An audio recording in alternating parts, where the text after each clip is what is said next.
Vous savez d'abord combien est la détermination du président d'en découdre avec les agresseurs. Mais quand il vous dit maintenant,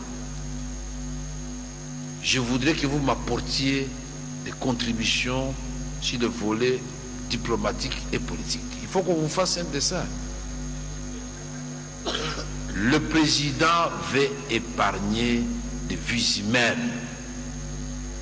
Nous voulons frapper les agresseurs parce qu'ils sont passés derrière et il y a des puissances là où ils sont faibles.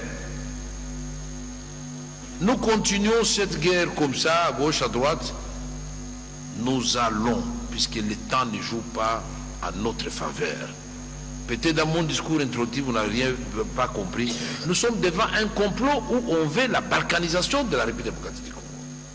Et si nous passons notre temps à parler ici, nous allons nous réveiller, vous serez au fait, comme à un moment donné nous étions un parlement de Kinshasa qui siégeait à Lubumbashi.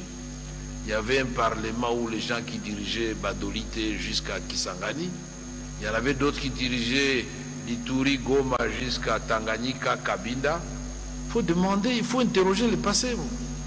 Et surtout, Gaspard Ngondako, il sait très bien combien de ses frères, de nos sœurs ont été jetés dans la rivière Chopo à la suite des affrontements des armées rwandaises et ougandaises.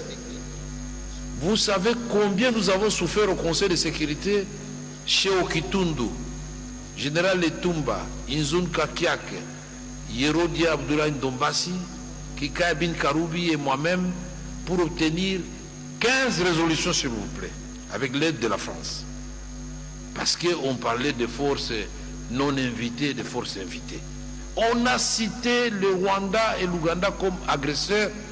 C'est quand ils se sont affrontés dans la ville martyre de Kisangani avec la résolution, je crois, 1503.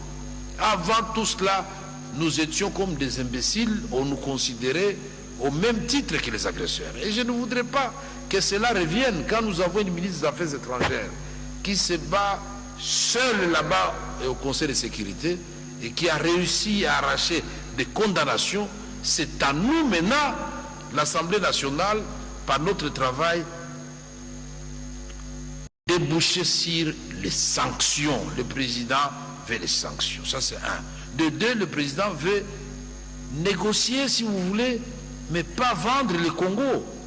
La seule négociation qui va, c'est que les Rwandais se retirent de la République démocratique du Congo, qu'on respecte la charte des Nations Unies, même de l'Union africaine, même des organisations sous-régionales.